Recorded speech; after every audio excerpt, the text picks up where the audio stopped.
వాక్యం చెప్తా ఉంది, ప్రజలందరికీ సంతోషకరం అన్నావు కదా ప్రభువా, మరి హైందవులకి ఎందుకు లేదు?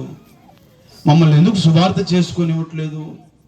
వీధుల్లోకి వెళ్తే మమ్మల్ని నిలదీస్తున్నారు, బొట్లు పెడుతున్నారు, కొడుతున్నారంటే మనకి యూనిటీ లేదు, మనకి సువార్త లేదు.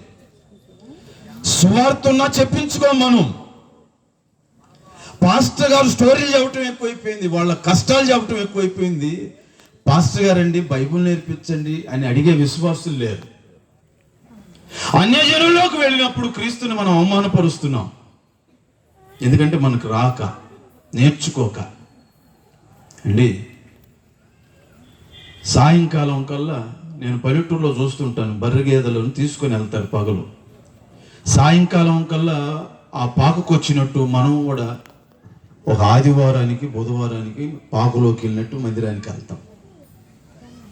బైబిల్ మనం స్టడీ చేద్దామే, నేర్చుకుందామనే సెన్స్ ఎవరిలో పనిచేయట్లా. దైవజనుడు ఏదన్నా ఉన్నది ఉన్నట్టు చెబితే ఆయన కఠినంగా మాట్లాడతాడు, మనకు వద్దు అనుకుంటాం. ప్రజలందరికీ సంతోషం లేదు, ఈవెన్ హేరోదు కూడా లేదు.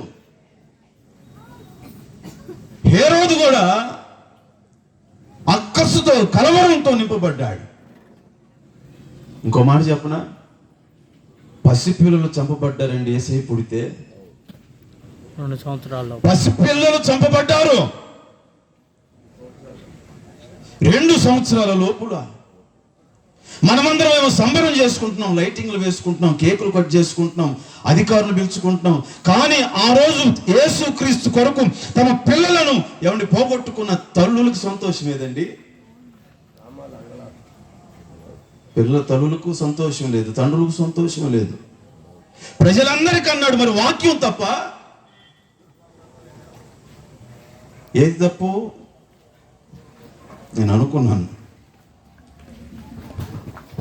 మన మధ్యలోకి ఎమ్మెల్యే గారు